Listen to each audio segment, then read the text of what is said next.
મહારાજા સયાજીરાવ ગાયકવાડ દ્વારા બનાવેલા આજવા સરોવરથી પૂરો વિસ્તાર મુખ્યત્વે પાણી મેળવી રહ્યો છે. ગ્રેવિટી લાઇનથી આજવા સરોવરનું પાણી નિમેટા ફિલ્ટરેશન પ્લાન્ટમાં આવતું હોય છે અને નિમેટા ફિલ્ટરેશન પ્લાન્ટથી વડોદરાના નાગરિકો આ પાણીનો ઉપયોગ કરતા હોય છે. 2050ના વિઝનને ધ્યાનમાં રાખી અને વધતી વસ્તી અને શહેરીકરણને ધ્યાનમાં રાખી અને નિમેટા ખાતે 2 જેટલા WTP મેઇન ફીડર લાઇન 1500 mmની સાથે મંજૂર કર્યા છે. પહેલા તબક્કાનું કામ છે આજવા સરોવરથી નિમેટા ખાતે 50 MLDનું WTP બનાવવાનું અને 1500 mmની લાઇન નાખવાનું. આ કામ વેલજી રત્ના સોરઠિયા કંપનીને આપવામાં આવ્યું છે. આ કામગીરી 14/8/2020ના રોજ મંજૂર કરવામાં આવી હતી. કામ 68.04 કરોડનું અને 4.49% માઇનસના ભાવનું કામ હતું.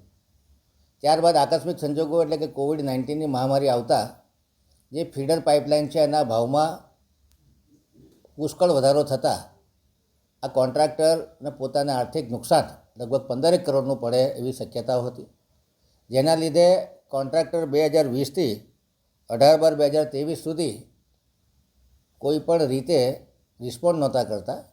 ત્યારબાદ સ્થાયી સમિતિમાં એમને બ્લેકલિસ્ટ કરવાની દરખાસ્ત આવતા ઇજાદાર પ્રેશરમાં આવતા એમણે ઇજાફાની માગણી કરી અને પોતે કામ પૂરું કરે એવી લાગણી વ્યક્ત કરી.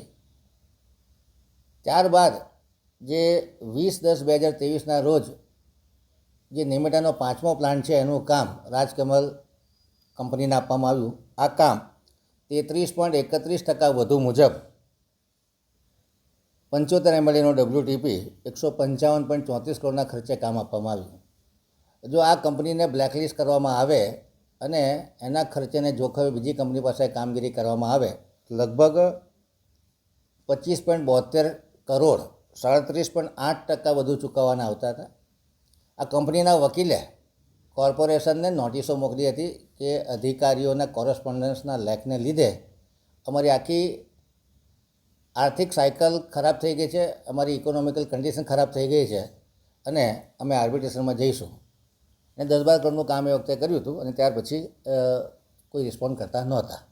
એટલે બંને પક્ષે નાની મોટી ખામી જણાતા સ્થાયી સમિતિએ એવો નિર્ણય કર્યો કે આ વ્યક્તિ પાસે જ કામ કરાવું, એને 15 કરોડનો ઇજાફો નહીં આપવો અને 25.72 કરોડ રૂપિયા ઓછા પૈસામાં કામ થાય છે એટલે 25.72 + 15 તો 40 કરોડ રૂપિયાનો કોર્પોરેશનને ફાયદો થાય.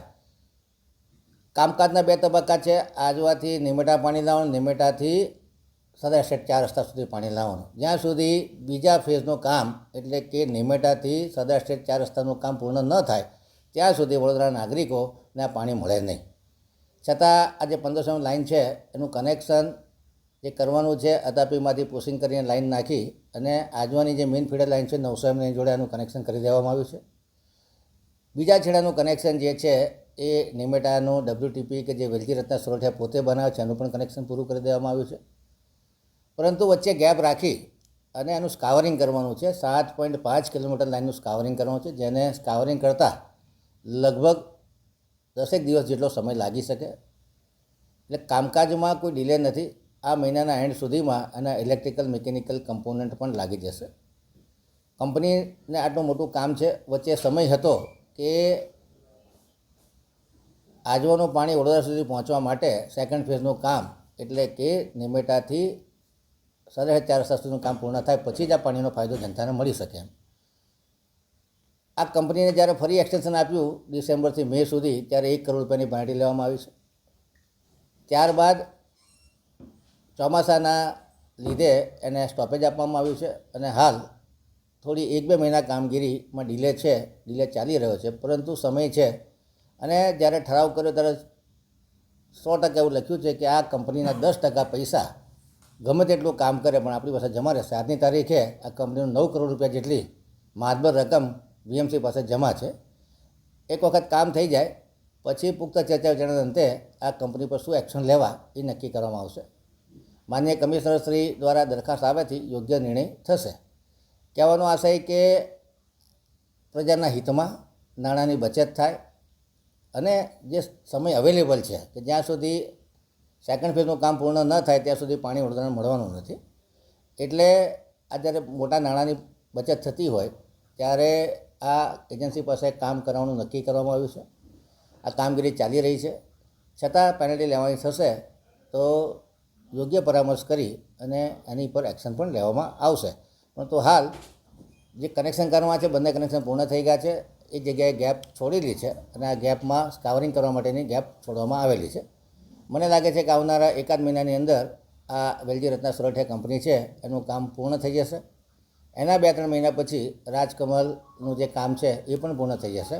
અને બંને કામ પૂર્ણ થતાં મને લાગે છે કે પૂર્વ વિસ્તારમાં જે શુદ્ધ પીવાનું પાણી આપવાનું છે, ટ્રીટેડ વોટર આપવાનું છે, લેટેસ્ટ ટેકનોલોજી ક્લેરિફિકેશન ચેમ્બરવાળા આ બંને WTP, એક WTP જે વેલજી રત્ના સોરઠિયાવાળો છે 50 mLનો છે અને રાજકમલવાળો જે WTP છે 75 mLનો છે.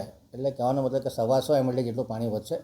સાથે સાથે આજવા ખાતે એક 35 mLનું પોન્ટૂન છે અને વધુ પાણી વિડ્રો કરવાની જરૂર હોય 150 mLનું પોન્ટૂનની કામગીરી પણ પૂર્ણ થઈ ગઈ છે. એ આજવા સ્થળો પર 150 mLના પોન્ટૂન પણ લગાડવામાં આવે છે. એનું પણ કનેક્શન કરવામાં આવશે. કહેવાનો મતલબ કે સમયનો અવેલેબિલિટી છે, નાણાકીય બચત થઈ રહી છે. કોઈ કોન્ટ્રાક્ટરને બચાવવાની કે કોઈની શરમમાં આવ્યા વગર કોઈને કોઈ જાતનો અમે લોકો સપોર્ટ કરતા નથી. પરંતુ અવારનવાર નોટિસો આપવા છતાં કોન્ટ્રાક્ટર નાણાકીય લોસમાં હોવાથી મને લાગે છે કે કામગીરી થોડી ઢીલી ચાલી રહી છે. પરંતુ આ કામગીરી ઢીલી ચાલે છે એનાથી વડોદરાની જનતાને પાણી નથી મળતું એવું નથી. જ્યાં સુધી રાજકમલનું સેકન્ડ ફેઝનું કામ પૂર્ણ ન થાય ત્યાં સુધી વડોદરાની જનતા આ પાણી મેળવી નહીં શકે.